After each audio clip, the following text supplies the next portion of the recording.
Comment dessiner des croquis dans la création de logos? Dans cette vidéo, on va vraiment partir de la base du logo, c'est-à-dire la création de croquis, où c'est qu'on va commencer à faire des recherches. Donc on a notre briefing, il s'agit d'un véritable client qui souhaite un logo pour un service. Le service qu'il va rendre en fait, c'est de rassembler l'employeur et les personnes qui cherchent du travail pour les mettre ensemble et puis pour qu'ils puissent voilà, travailler ensemble. Donc en fait c'est un petit peu une structure de ressources humaines, on pourrait dire ça comme ça. Et du coup ils ont appelé ce service Epicure. Je vais prendre mon iPad Pro pour faire les croquis. D'habitude je fais toujours sur un papier et un crayon. Là je vais essayer de faire sur iPad. Je vais utiliser le logiciel Procreate sur l'iPad. Alors je vais vous mettre le lien Amazon dans la description. Oui, c'est un iPad Pro avec un stylet, un iPencil, un pencil Mac. Comme ça je vais pouvoir directement dessiner dessus, voilà. Et puis j'utilise le logiciel Procreate. Il est vraiment top ce logiciel. Voilà, je voulais l'écrire ici. Procreate.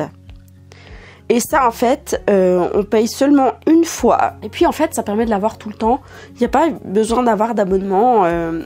Voilà, c'est très bien. Et en plus, il y a vraiment beaucoup de choix de brush. Donc je l'utilise par exemple pour faire mes illustrations. Puis après, j'exporte sur Photoshop. Donc une fois, je vous montrerai ça une fois dans une vidéo. Donc, notre client s'appelle Epicure. Epicure. Voilà. Donc moi je vous dis toujours de commencer par un brainstorming. Donc brainstorming c'est quoi? On va commencer à mettre des mots qui nous passent par la tête. Donc on a hop, rassemblement, employeur, employé. Et puis on commence à mettre tous les mots qui nous viennent. Voilà, travail. C'est une sorte de partenariat. Voilà. Qu'est-ce qu'on pourrait encore dire d'autre? Peut-être qu'on peut dire que c'est une union. Il y a un partage. Il y a une rencontre. Etc. etc. Donc on commence à faire ce brainstorming. Et puis ensuite, on va pouvoir passer à la phase vraiment de croquis. Alors, je vais juste enlever tout ça. Bon, j'ai enlevé quelques mots-clés. J'ai enlevé quelques mots, comme ça on a un petit peu plus de place pour dessiner. Donc en fait, un rassemblement. Voilà, pour moi un rassemblement, c'est quand il y a deux parties qui se mettent ensemble. Hop. Voilà.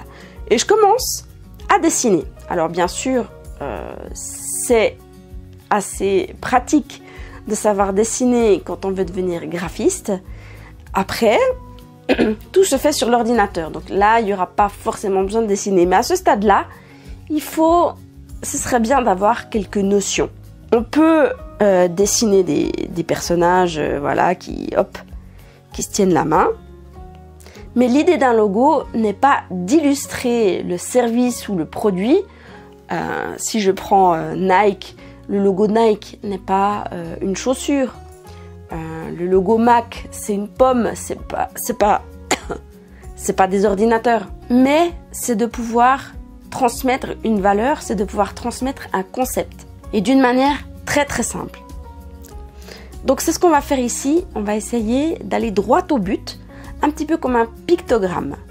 Et ça, c'est l'erreur que font énormément de graphistes, c'est de faire des logos qui sont trop illustratifs.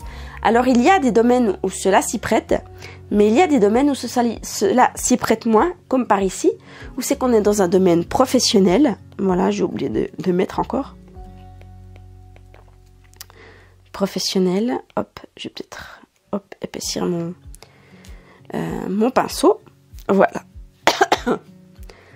Après, il y a le côté humain que j'aime. Voilà. Donc c'est une rencontre, c'est deux choses. Et une fois qu'on a fait assez de pictogrammes et puis de croquis, on va commencer à vraiment pouvoir faire des logos. Donc on a Epicure. Et puis on se dit ok, on va peut-être pouvoir jouer avec le E. Alors le E ça pourrait être hop. On pourrait imaginer quelque chose comme ça. Hop. Puis on joue peut-être que le E, c'est... Voilà, bon. C'est pas hyper beau du premier coup. Ça demande énormément de temps, énormément de pratique. Enfin, énormément. Ça demande du temps pour trouver vraiment le bon truc. Par exemple, ici, on a 2 ronds. Hein, on a vraiment l'union ici. Donc ça, c'est quelque chose d'intéressant. J'aime bien le mouvement hein, entre les 2 flèches.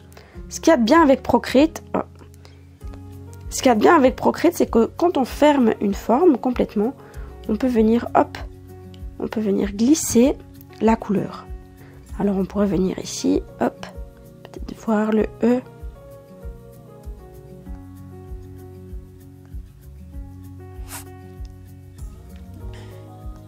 Peut-être qu'on pourrait jouer avec l'espace négatif.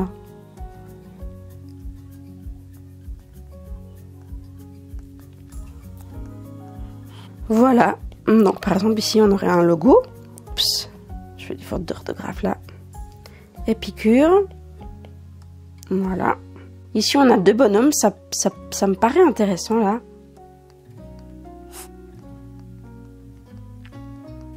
Bon là ça fait un petit peu trop... Ça ferait un petit peu trop amoureux, mais bon.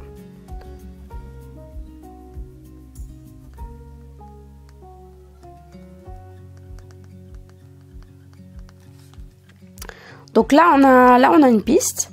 Là on en a une. Donc une fois qu'on a 3, 4, 5 pistes qui sont vraiment intéressantes, on va pouvoir passer sur l'ordinateur. Mais voilà un petit peu en gros ce que c'est que de faire des croquis. Donc vraiment aller à l'essentiel, essayer de faire des pictogrammes. Et donc pour ça, moi je vous conseille d'utiliser beaucoup les formes géométriques. Tout le monde sait dessiner des ronds, des carrés, des triangles. Et de cette manière-là, eh ben, on peut apprendre un peu à dessiner des croquis. Alors comme je vous ai dit, on ne va pas partir directement sur les détails. Et ça c'est une erreur qu'on fait énormément en tant que débutant, c'est de partir sur les détails. Alors que là, vous voyez qu'on est dans quelque chose de très schématisé. Les logos doivent être très très simples et ils doivent être d'une certaine manière iconographiques. Ça doit presque être des pictos. Pourquoi? Parce que c'est plus facile à mémoriser que tout un ensemble de détails. Donc ici, moi ce que j'aime, c'est qu'on a le côté humain. Ici, ce que j'aime, voilà, donc ça c'est le côté humain. Ici, ce que j'aime, c'est qu'il y a l'échange. Il y a ça va d'un côté et de l'autre. Alors bon, bah voilà, la poignée de main, typiquement, c'est très illustratif.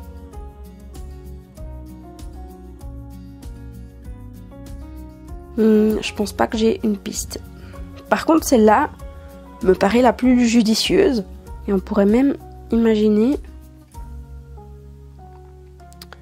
sans aller trop dans le logo du McDo, qui est une sorte de transparence. Et ça pourrait être le E. Voilà. On peut déjà commencer même à réfléchir en tant que typographie, en tant qu'écriture. Voilà. Donc ça, pour moi, c'est une super bonne piste. Donc je vous ai dit, hein, comment faire des croquis. Eh bien, c'est de toujours partir de vos recherches. N'allez jamais directement sur l'ordinateur, ça va limiter votre créativité. Alors que ici, vous pouvez, voilà, vous pouvez partir, hop, vous pouvez aller, voilà, vous pouvez aller dans n'importe quel sens. Mais n'allez jamais directement sur l'ordinateur. Et puis, faites des croquis, c'est-à-dire allez vraiment droit au but. N'entrez pas trop dans les détails parce que ça peut aussi vous freiner. Mais voilà, quitte à ce que ce soit voilà, brouillon, hein, vous pouvez même effacer, vous pouvez faire d'autres pages. Vous avez champ libre et de cette manière-là, vous allez pouvoir vraiment avoir votre créativité qui va pouvoir être beaucoup plus fluide. Voilà, donc là, dans la prochaine vidéo, je vais vous montrer comment passer du croquis à l'ordinateur, à Illustrator. Si vous voulez aller plus loin dans le graphisme, j'ai créé une formation gratuite sur les bases pour devenir graphiste freelance. Pour y accéder, c'est très simple. Il vous suffit de cliquer sur le premier lien dans la description ci-dessous. Et puis moi, je vous dis à bientôt dans une prochaine vidéo. Ciao!